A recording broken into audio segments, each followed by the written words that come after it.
IUL versus whole life infinite banking. Which one? Which do we use? Let's cover that in this video right now. All right, so maybe you've wondered, like, what should I be using? Whole life, IULs, which is index universal life, or just universal life in general, variable universal life? What should I be using for infinite banking? Which one's gonna work best? I'll tell you, I've been on all sides of these camps, in all of these camps, and I can give you my own opinion, and I'm gonna share with you what I think would be the best thing. So let's dig in.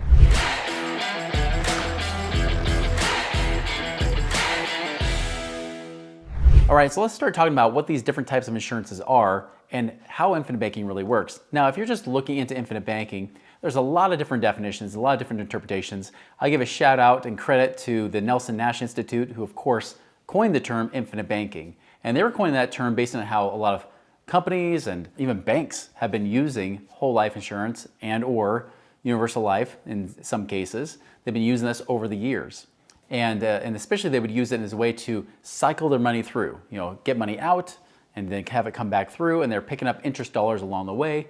Why? Because when you borrow from it, you actually are able to borrow the cash and then use it for whatever you want, and then that money comes back, right? And of course you earn money on that at the same time, depending on the type of insurance policy that you have. So there's a lot of different uses of it. There's a lot of ways to leverage it. Banks have actually been leveraging it for a long time, so they can actually loan out more than what they have in those policies. Things that might be a little bit different than what you can do, or is it?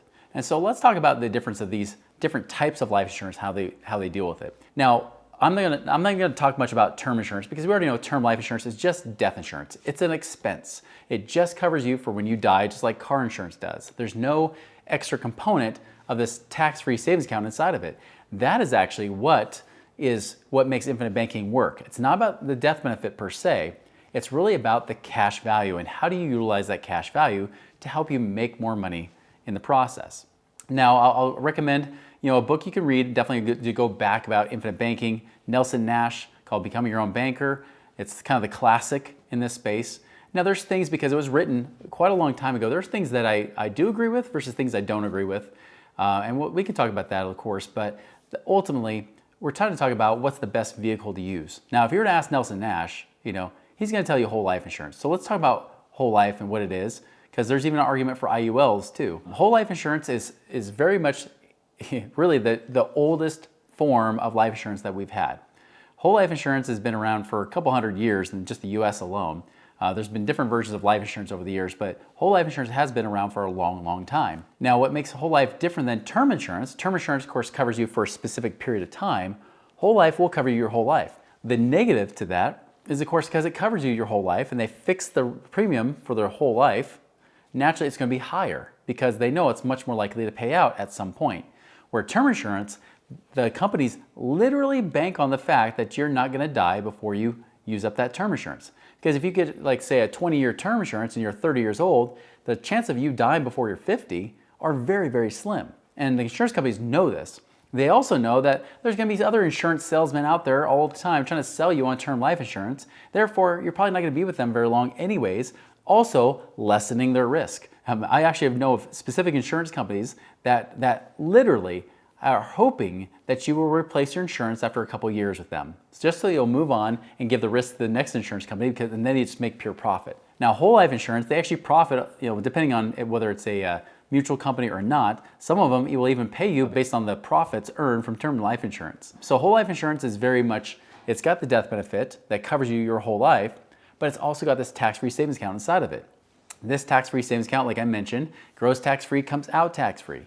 This money can be used while you're alive. You do not have to wait till you're dead. You don't have to wait till you retire. This money can be used at any time for most of these insurance companies. Some might make you wait a year or so before you can access that money, but for the most part, this money is liquid and available to use. It's much like a tax-free, high-yield savings account. Now, there are insurance costs coming out of it as well. So when you're putting money in, of course, that money eventually grows and earns interest. You get to a point where the money will eventually pay for itself. The policy will pay for itself. It will not only pay the cost of the insurance, because costs will go down in the insurance over time versus up. The great thing is they not just pay those costs, but they'll actually pay you more compounding tax-free interest. So many people have been taught to use this as like a retirement strategy where it's a supplemental retirement. You can use it for tax-free income later on, and you don't have to wait till you're 59 and a half. So maybe if somebody wants to retire earlier than 59 and a half, maybe they'll have their 401ks or their Roth IRAs or whatever it might be. but they know that that's going to be later in life. They're going to use their life insurance to bridge that gap so they can retire earlier. So there's things and strategies that people use that way. But whole life insurance really is a pretty simple thing. There's no risk, market risk. There's no ups and downs, stock swings, things like that. It's all based on interest rates. So right now, interest rates have actually been higher than they have been in the past. So we're starting to watch dividend rates go up, many of which pay at least 6% a year right now. So there's very stable, very secure, is guaranteed not to lose money. And as I mentioned before, even down the road, of course, it's guaranteed to always keep growing too, even after you stop paying into it at some point, which you can do, even though most policies are sold that you pay into it your whole life, you can actually make the policy what's called paid up later on. So that's whole life insurance. Now, universal life, and I'm not going to talk about indexed yet, but just universal life in general, universal life is basically buy term and invest the difference. It's funny because a lot of people will rip on universal life policies and say, well, just buy term, invest the difference, but that's exactly what a universal life policy does. Now, it depends on the type of universal life policy because they do have term component to them. Now, it's a term that gets more expensive each year. So remember, whole life will go down as it's front loaded with higher costs up front, but then it decreases as time goes on. Universal life, like term insurance, actually will increase each year. The cost will go up because you're getting older, right? And it's almost like buying a 1-year term policy each year. Of course, it gets more expensive, kind of like your group term that you might get through your company. So there's that aspect to it, but there's also that same cash value tax-free savings account that you can use too. Now, depending on how that money's being invested or used or saved will depend on the returns you're getting. So traditional universal life, which has been more popular in the last 40 years, give or take, traditional universal life has been paying pretty low lately because interest rates have been much lower. So many people have been talking more about, in the past when I first started as a financial advisor, variable universal life where you can actually invest in stock market based investments, or there's indexed universal life, which doesn't really invest in the stock market per se, but they use an index like the S&P 500 index or other indexes, but mostly the S&P 500, where they will pay you a range. They'll have a cap. It might not break over 8 or 10%. So if the market does 20% that year, you get capped at 8 or 10. But if the market goes down, there's also a floor. So you usually won't go below like 0 or 1%. So generally you see a range between 0 to 1% all the way up to maybe 10%. That can change year to year. So when I started out as a financial advisor, I was taught about variable universal life. In the early 2000s, that was more popular, although it quickly lost popularity because when the market tanked in Y2K, a lot of people were upset because those insurance costs were coming out and they were losing money at the same time. When it happened, they were told they had to put in more money or they lose the policy. So there's big risks if you try to use the variable universal life. This is why you really don't hear people talk about using variable universal life and infinite banking. They usually don't combine them because there's too much uncertainty with it.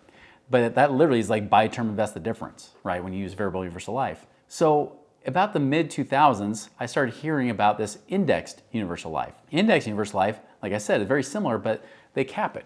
Now, we realized when we started looking at the numbers between 1995 and 2005, even though the roaring 90s had huge market returns, still we realized that in that 10-year period, we probably would have been better off keeping our money in the indexed universal life. We would have actually had more money in it because we didn't have the losses to go with it. We didn't have all the gains, but we didn't have the losses, and that's a big deal. And so I started offering that. Now, when I was training other insurance agents, a lot of them would ask different questions. They're like, well, what if the market doesn't go up and you just get that floor? I'm like, yeah, well, then it doesn't earn much money, but you don't lose money. I'm like, no, you don't lose money. Well, you could lose money because if the insurance costs go up and they're coming out and you make 0%, then technically you did lose money unless you keep packing more money into it. And they're like, okay, what about later on when it gets more expensive? I'm like, well, that's a risk too, so you got to make sure that the rate of return keeps working. And I run numbers, but the thing is they run numbers at a flat rate. They don't show you like, what if you got 0% for 2 years and then it got X percent these years and then it got down here. I mean, they really don't show you those kind of numbers very often. And so as a result, it's very hard to predict what's going to happen. The reason why indexed universal life has become so popular over the last 15 years especially, besides the fact that it's gained more popularity even since I did it 20 years ago, is because the market has not gone down but 1 year. It's only went down back in 2022. Every other year it's gone up. So really, indexed universal life looks like an amazing hero. Hey, technically, variable universal life looks like an amazing hero, even better than indexed universal life because the market hasn't really gone down much. In fact, we're way overdue for a correction. drastically overdue. Like we're like Y2K levels overdue for a correction right now. So that's where there's the risk. So the risk is this, is that many people, they try to use it for supplemental retirement, but if costs keep going up and then you're not paying money into it anymore, you could quickly lose that cash very fast. Other things too, in index universal life, they also have surrender fees. So in those first early years, they try to make it to where you don't have access to cash. See, whole life, it's more expensive up front. And especially if you get traditional whole life, it's a piece of crap, okay? Those things are horrible. I bought one of those in 2006 because I was told that whole life is the best thing ever. Then I bought a policy and it wasn't good because there were such high costs in the beginning. So they were kind of similar in a lot of ways because those surrender fees in universal life could be very excessive. Even though you have cash value, they lock it up so you can't touch it. So you really don't have early access to cash. And on the back end, it may or may not work because it gets more expensive. And here's the other thing too that's different with IULs. Like I mentioned with whole life, when you borrow from that money, here's what happens, is that you're borrowing from the insurance company. You're not borrowing from your own cash. You borrow from the insurance company because they're using your cash as collateral for the loan. The loan doesn't show up in your credit report. There's no monthly payments. You pay it back however, whenever you want. The deadline's your death. But when you borrow from the insurance company and you're paying them interest. But at the same time, all of your money's still in there, earning tax-free compounding interest as well. So what's nice is that the returns are very similar, but because it's simple interest, if you use that investment money to go and invest, whether it be in your business, in real estate, or wherever it might be, right? You can put it in anything, there's no limits. Whatever you put that money into, ideally, the money comes back. Even some people will pay their taxes each year, use that money, and then they'll pay back monthly to pay back that loan so then they can do it again and recycle it again. So that's the key, is you have to pay back towards the loan if you don't want the interest to compound against you. And if you do that, if you pay at least interest only on these loans, now you're only being charged simple interest, while the money they're paying you is compounding in interest. So imagine this. Imagine you have $100,000 in there. You want to use 100 grand. Well, 100 grand, say you borrow it at 6.5%, right? So you're going to pay $6,500 that year. But that 100,000 is going to make you 10,000 a year. You pay back towards the loan, you pay the 6,500 in interest, and then 3,500 pays down your loan balance. So now you owe about 96,000. So the next year you get charged at 6.5%.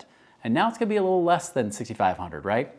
And so now you're going to pay it back again, and then you're going to see it knocked down to roughly 92,000 that second year. So maybe you paid off like 8,000 bucks, of the principal that now you're being charged 6.5% on. Well, here's the deal, right? Now you're only being charged roughly about 6,000 bucks a year. But on the other side, because let's just say they're paying you 6%, that 100,000 turned into 106,000. The next year is 112,000 and change. You made over $12,000. Where on the other side, or now you're earning well over 6,000 a year, while on the other side you're paying less than 6,000 a year. So what ends up happening is that grows more and more. That one gets less and less. You create a spread. You make more money here while you're still making all the money from the investments too that are there, especially if they're cash flowing investments, whether it be in business or real estate. Those are my preferred type of uses. You're able to make more. So see, you have two different interests going on. When you use index universal life, in about 95% of cases, they don't have that going on. You don't have that compounding interest versus simple interest where you make a spread. At best, they have what's called a wash loan, meaning that they'll credit you back the interest, but really there's credit against the interest rate to where you have a 0% loan, but no compounding happening. So it's just a net 0% loan. Now, that's not horrible, but you don't get that compounding effect where you pick up extra interest dollars along the way. And so which one do I prefer to use? Even though I've done both of these, the one that I've seen be most consistent and trustworthy, and the one that really, in some ways, if it's designed the right way, can actually get you the best returns, has been the whole life insurance. But it has to be designed the right way, because it's not about just the insurance, the type of insurance you're getting, but it's how the agent designs it. I've seen great designs for an IUL, from insurance agents. We do it too from time to time. I've seen great designs there to where it actually does okay and it doesn't run out of money or it doesn't have a lot of those risks as much. But I've also seen poorly designed ones of whole life and better designed ones of whole life too. All things being equal, when I look at the best case scenario from both, still the whole life gives me more certainty, gives me more leverage, and I can do it quickly. I can actually within the first year access that money versus worrying about surrender costs. I don't have any of those. So I get more certainty, better, really that better compounding versus simple interest effect, because I really don't get that often with IULs. And I know that the money's always going to be there to keep using to be able to use however you want. So for me personally, I love using whole life for that very reason. It's much more trustworthy. There's less variables and moving parts that won't mess you up or trip you up potentially. So even if you have a really, really well-designed IUL, there are a lot of shortcomings to that. There are a lot of things that really push to be more of a long-term thing, where I personally like to use money to create short-term wealth. I like to create money now versus waiting till a few decades down the road before I can finally start to do something decent with it, if that makes sense. So that's my personal opinion. Again, somebody can use it both, but really if you even ask Nelson Nash, he says whole life. When he was alive, he said whole life is what he meant, not universal life. That was never intended to be used with universal life. To even give you further evidence of that, banks don't even want to lend people money based on universal life, even if it's index universal life, because they know there's still a lot of risks and variables involved that even if they give you a line of credit, they'll limit the line of credit to be only a certain percentage, where with my whole life insurance, they'll a lot of times give me a line of credit up to like 95% of what I have in there. So even the banks trust whole life more. And I like to go with where the banks go too. I like to know that I know that banks have a lot more money than I do, and so I go and I trust using them. Okay, I went into a lot of detail here, and there's even more detail that we can go into. And so I'm just gonna recommend if you wanna go further down this little rabbit hole, watch this next video.